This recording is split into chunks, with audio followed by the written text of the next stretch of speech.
Hello, আসসালামু আলাইকুম। শুভ সকাল। তো আজকে যে ভিজানো পিঠা বানালাম। আমি আসলে পিঠাটা আজকে ১ম ই বানালাম। চিতই পিঠা বানিয়েছি আরও কয়েকবারই, কিন্তু ভিজানো পিঠাই ১ম বানালাম সাহস করে। অনেক সময় শুনেছি দুধ দিলে ফেটে যায়, মানে হয় না অনেকেরই। বাট আলহামদুলিল্লাহ আমার ভিজানো পিঠাটা অনেক সুন্দর হয়েছে। ইভেন যারা খেয়েছে বলেছে খুবই ভালো হয়েছে, মজা হয়েছে। তো আলহামদুলিল্লাহ সার্থক হলাম। আসলে সাহস করে যদি কোনো কিছু করি তাহলেই দেখবেন ওই জিনিসটা, ওই কাজটা জয় হয়ে যায়। সবসময় আমরা ভাবি যে পারি না, করতে পারবো না। এটা করলে আসলে কোনো দিন কোনো কাজ আগে বাড়তেও পারবেন না, করতেও পারবেন না। এটা নিজেই প্রমাণ। আমি নিজেকে দিয়ে অনেক কিছু মানে ভেবেছি, এক করেছি আর এক এমন করতে, করতে অনেক কাজ আমি পিছিয়ে গিয়েছি। কখনো মানে ভাবি নাই যে না সাহস করে করি। এমন করে, করে এখন দেখি না সাহস করে, করে অনেক কাজ করি। এখন দেখি আলহামদুলিল্লাহ আমি পারি। তো আল্লাহ আমাদের সবাইরে অনেক গুণ দিয়েছে, বাট আমরা আসলে সে কাজটা কাজে লাগাই না।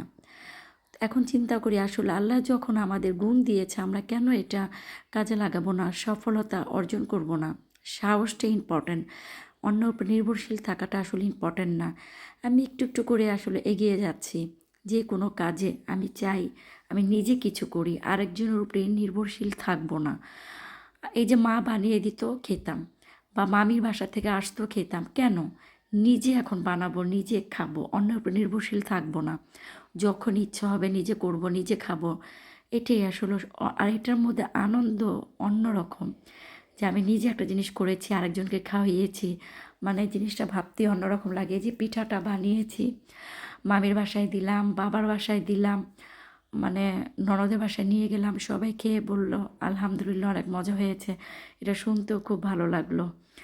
এটাই আসলে মন ভরে গেল। আপনারাও চেষ্টা করবেন। যে জিনিসটা পারি না, যে হবে না, এটা ভাববেন না।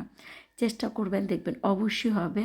একবার না হলে আরেকবার হবে। সফলতা অর্জন করতেই পারবেন ইনশাআল্লাহ। তো আমারটা হলো।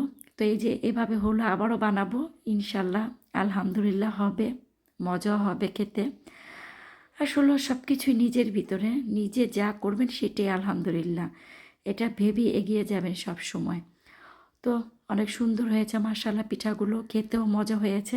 রাখি, আল্লাহ হাফেজ।